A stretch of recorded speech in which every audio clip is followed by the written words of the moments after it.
పెద్ద పనికి మనం పూనుకున్నాం.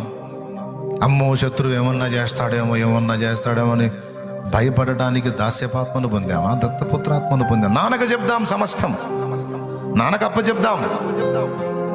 వాడు ఎక్కడ కదిలిన వాడు ఒక తొక్కు దొక్కే నాన్న మనకు తోడై ఉన్నాడు కదా. వాడు ఆటలు వాడు ఆడుతుంటే, వాడు నాటకాలు వాడు వేస్తుంటే నాన్న చూస్తా కూర్చుంటాడా? నాన్న చేతగానోడా, చేవలేనోడా? చంపినా సావులేనోడు మన నాన్న. రోషము పరాక్రమము కలిగి తన పిల్లల్ని కంటి పాపాలే కాపాడుకునే నమ్మకమైన తండ్రి. కాబట్టి ఆయన దగ్గరకు పరిగెత్తడానికి మనం భయపడొద్దు. ఆయన దగ్గర మనకు చనువు ఉంది, స్వతంత్రత ఉంది. ఎందుకంటే ఆయన నిన్ను ప్రేమిస్తున్నాడు, నువ్వు ఆయన్ని ప్రేమిస్తున్నావు. అలాగే పరిస్థితులకు కూడా మనం భయపడొద్దు. భయపడే కొద్దీ పెరుగుతూ ఉంటాయి. నువ్వు దేనికి బెండ్ అయ్యావో దాన్ని బట్టి వాడు ఇంకా ఎక్కువ చేస్తూ ఉంటాడు. కనుక దేనిని లెక్క చేయవద్దు. జబ్బా అప్ప మనుషుల అధికారాల, పై అధికారి కింద అధికారి ఎవరిని కూడా నువ్వు వాళ్ళకి ఇవ్వాల్సిన రెస్పెక్ట్ ఇవి అంతవరకే. కానీ అమ్మో వాళ్ళు ఏమైనా చేస్తారు, ఏమన్నా అయితే అదే ఈ చెత్త అంతా తీసి అవతల పడేసాయి.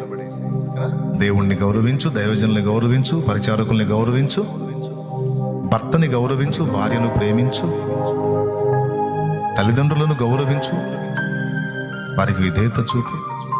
ఇవన్నీ దేవునికి ఇష్టమైనవి. అంతేగాని చెత్త విషయాలు భయపడ్డావుంటే చిరాకు అంతాడు. ఒక తను నీకేం పిచ్చా, పద్దస్తమానం ఊరికేస్తుంది వదిలే అంటాడు. నువ్వు భయం పడ్డావంటే కోప్పడతాడు. ఎందుకు అట్లా టెన్షన్ పడుతున్నావు అంటాడు. టెన్షన్ కాకేముంది నాయన, మామూలు సంగతి కాదంటే అంటే అప్పుడు నేను ఏం చేయలేననే కదా నీ ఫీలింగ్. కాదులే నాయన, నువ్వు గొప్పట్టు నువ్వు చేస్తావంటే మరి సోదేది నీది అంటే కాదులే నాయన. కాదు లేదు, క్లారిటీ లేకుండా ఉండొద్దు. క్లియర్గా చెప్పు. నాకు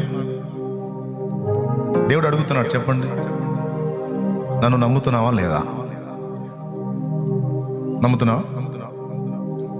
ఇక నువ్వు భయపడ్డావంటే మామూలుగా ఉండదు అంటాడు.